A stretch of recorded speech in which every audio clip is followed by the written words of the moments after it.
prière, Seigneur. Nous entendons ta voix, Seigneur. Tout dans la demande, présence de Seigneur, Dieu. J'ai besoin de ta voix, Seigneur, pour tout ce que je peux faire, pour l'orientation, Seigneur. Alléluia.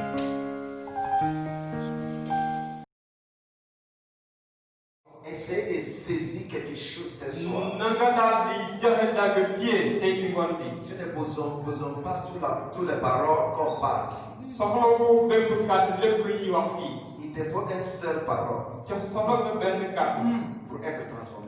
Il te faut une seule parole pour être réussi. Il te faut une seule parole pour achever ce que tu n'arrives jamais à achever. Il faut être disposé. Écoutez, il faut aussi être sensible autant que cette parole va venir. Élie dit à Élisée, si tu me vois lorsque tu es sur le pas, ça sera pour toi. Mais si tu ne le vois pas, ça ne sera pas pour toi. Ça veut dire que la parole qui va vous transformer, si tu es conscient pour savoir quand est-ce que ça vient, c'est fini. Alléluia. Ça va amener quelque chose dans ta vie. Ézéchiel chapitre 37. Je crois que c'est la parole de cette, comment dirais-je, c'est la culture de cette programme. Je vais passer là-bas. J'aimerais que quelqu'un lit pour moi, comment dirais-je, verset 1 à 4. La main de l'Éternel fut sur moi, et l'Éternel me transporta en esprit, et me déposa dans le milieu d'une vallée remplie d'ossements. Il me fit passer auprès d'eux, tout autour, et voici, ils étaient fort nombreux à la surface de la vallée, et ils étaient complètement secs. Il me dit, fils de l'homme, ces eaux pourront-ils revivre? Je répondis, Seigneur éternel, tu le sais. Il me dit, prophétise sur ces os et dis-leur, ossements desséchés, écoutez la parole de l'Éternel. Alléluia. Amen. Le thème de ce programme, c'est la foi agissante, n'est-ce pas?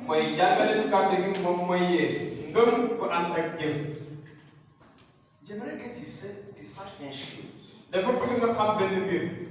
La foi n'est jamais renier la réalité. La foi reconnaît la réalité. Mais la foi n'a jamais accepté la domination de la réalité.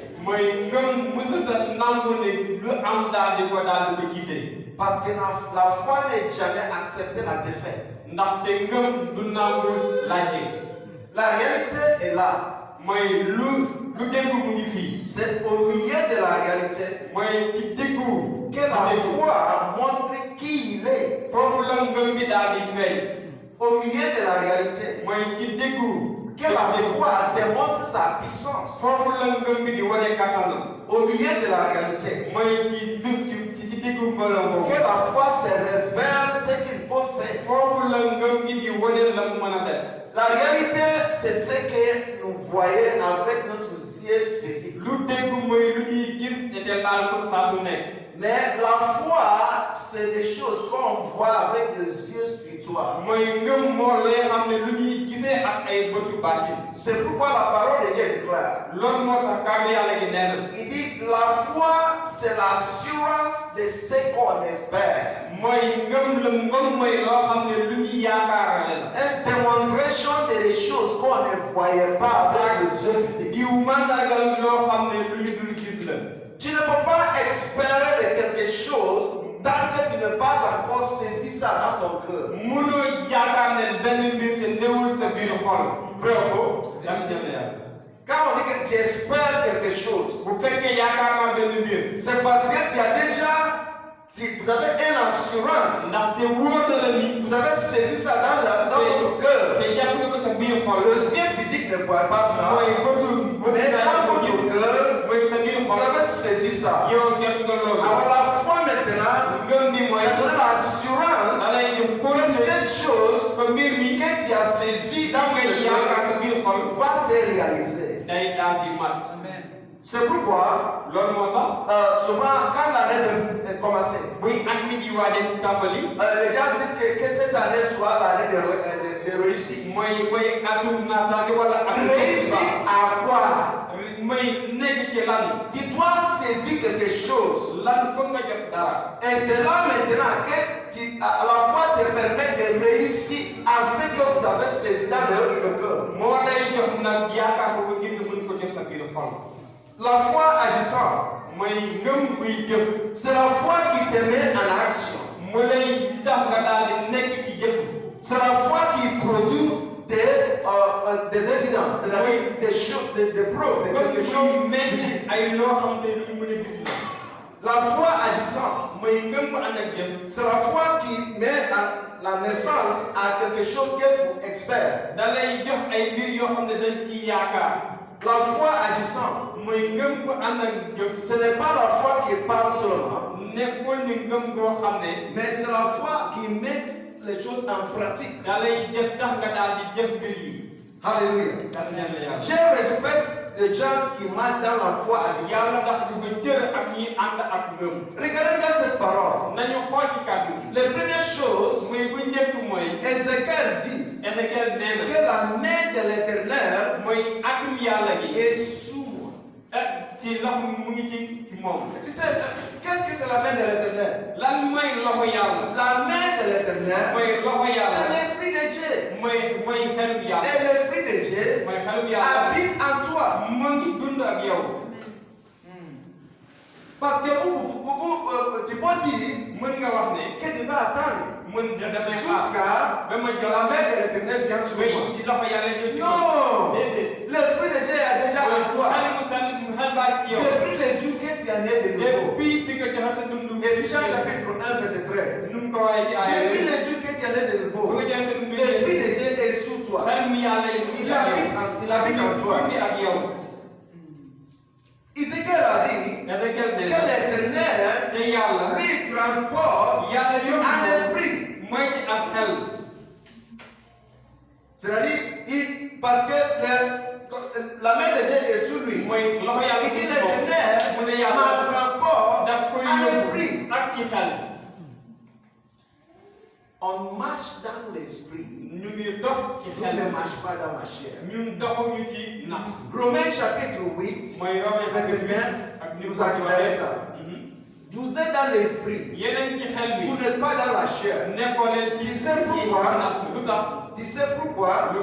Dès le jour que tu es né de nouveau, l'Esprit de Dieu habite en toi. Et ton esprit habite dans l'esprit.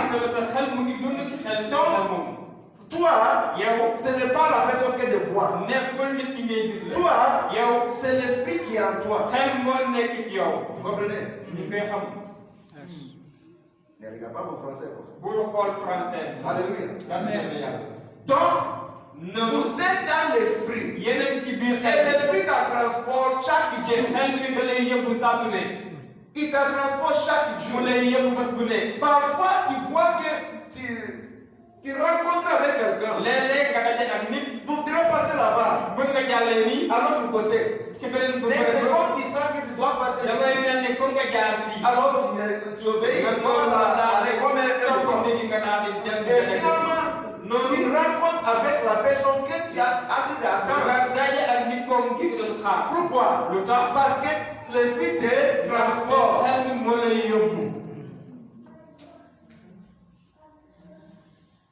Il dit qu'il m'a déposé où? Dans la vallée remplie de ossements. Remplie de ossements. La vallée représente le monde auquel nous sommes.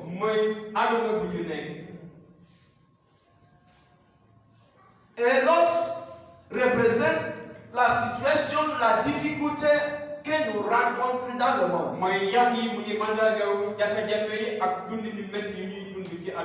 Au lieu de travailler, à la maison, à l'école. Tu sais, la dernière fois, ma fille m'a dit, il dit qu'il y a parmi les élèves, il y a un sujet, dès que l'un maître voudrait amener ça, puisqu'ils ne connaissent pas ça, il dit, maître, je vais aller pipi. Parce que c'est une difficulté pour lui. Dès qu'il rappelle de ça, il s'est fatigué. C'est comme os.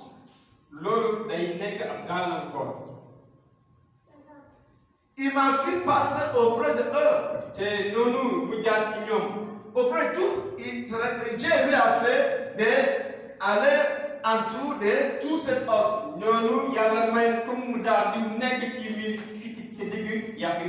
Il y a des choses que l'Éternel nous permet dans la vie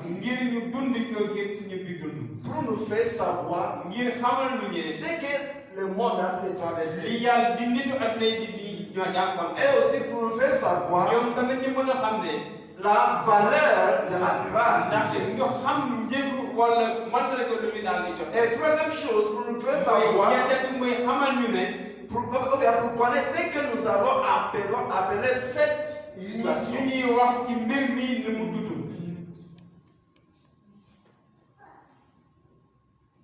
Pour voir ce que vous allez appeler la situation. C'est pourquoi le langage des enfants de Dieu ne sont pas la même avec le langage du monde. Dieu l'a fait reposer.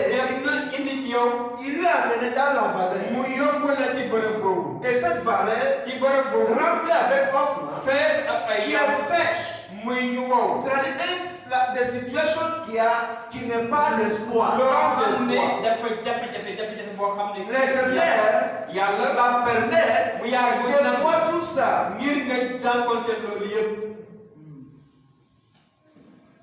Il a c'est comme pour qu'il va connaître il va voir tout comment la situation de cet os. Peut-être.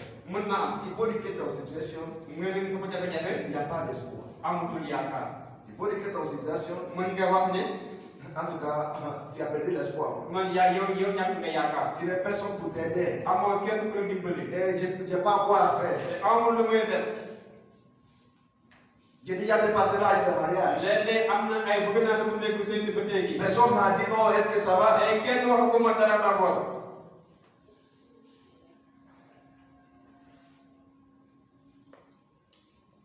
Il dit que ces os sont nombreux. Tu sais, parfois les gens disent que c'est en Europe qu'il y a des partout. Quand vous arrivez là-bas, il y a aussi des problèmes. Il n'y a pas là où on trouve l'argent, c'est-à-dire il y a une arbre qui il y a un proverbe, on dit que les lézards,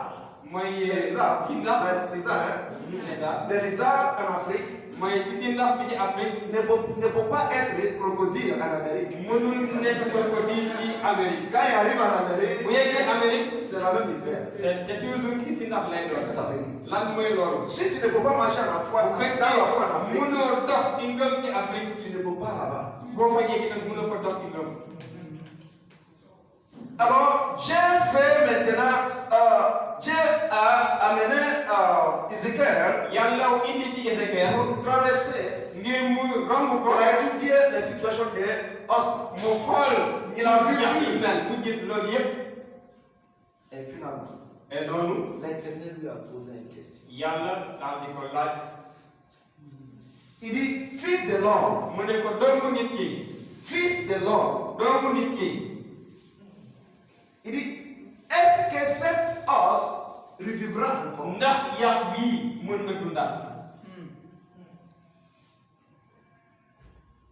Fils de l'homme. Cet os pourrait-il revivre?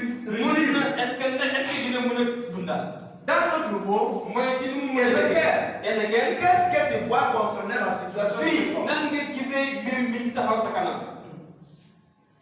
C'est la question qu'il lui a posée.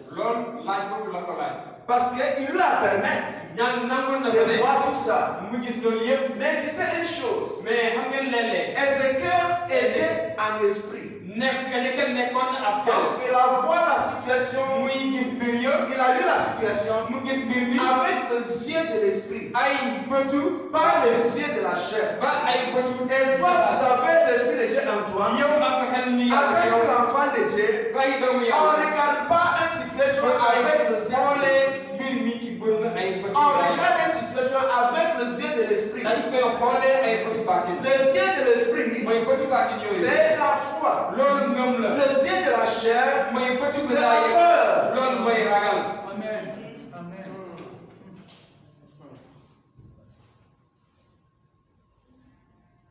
La foi n'est jamais faillie quand il agit. La foi reconnaît la situation. Il reconnaît la réalité. C'est pourquoi Dieu a permis à Ézéchiel de voir la réalité de cette os. Mais à la fin, Dieu lui-même voudrait savoir qu'est-ce que Ézéchiel a conclu par rapport à la situation de cette os. Parce que c'est ce qu'il a vu, c'est ça qui va arriver à cette os.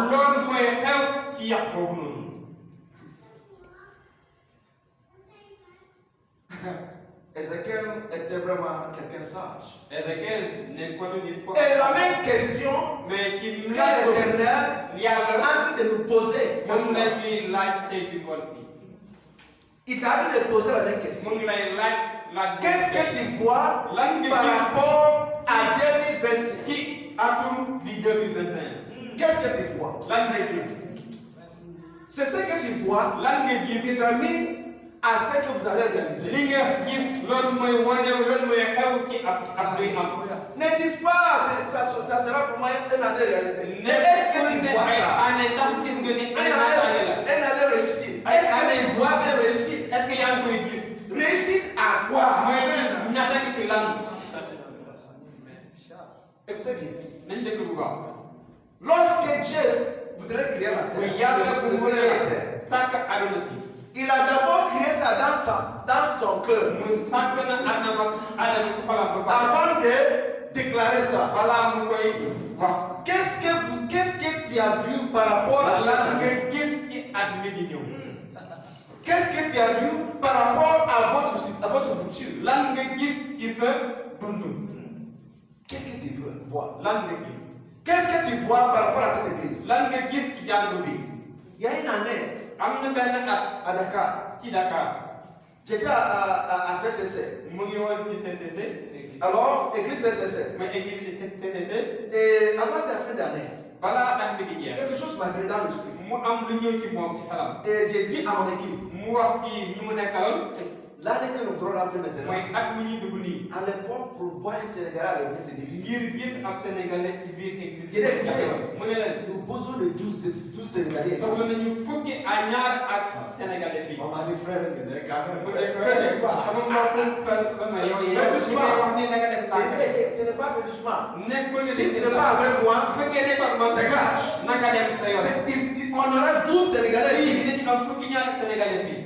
Je ne sais pas ce qui m'arrive. Mais je vois ça dans mon esprit. Et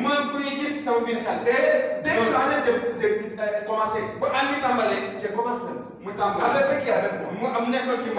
Non, le Seigneur commence à respecter ce qui s'est passé. Parmi les 16 Sénégalais, il y a un pasteur Maurice maintenant. Il est parmi les gens qui est parmi les 16 qu'on a gagné. Il est un pasteur. pasteur. Écoutez-moi bien. Qu'est-ce que tu vois par rapport à 2021? On dit il y a des couvre-feux à janvier. Est-ce que tu vois les couvre-feux ou bien tu vois les sorciers?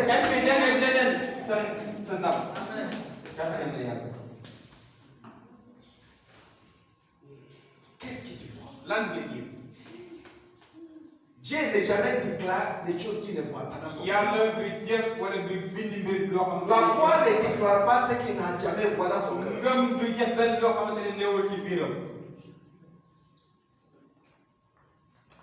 Tu dois voir quelque chose.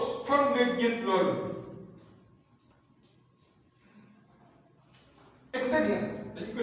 Tout ce qui avait. Ok, pour voir les lampes. Quelqu'un qui a inventé ça. Il avait vu ça dans son âme. Vrai ou faux?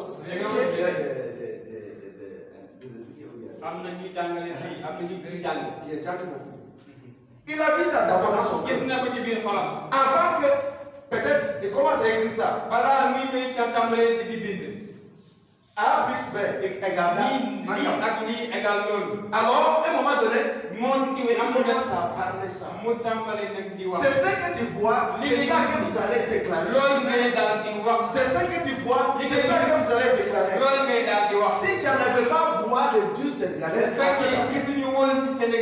je ne peux pas déclarer ça. Mais vers la fin d'année, ce qui m'avait dit doucement, frère, c'est toi aussi qui m'avait dit, frère, mais vraiment, tu as vu quelque chose. Je déclare, cette chose qui est dans ton cœur, tu allais réaliser ça cette année. Amen.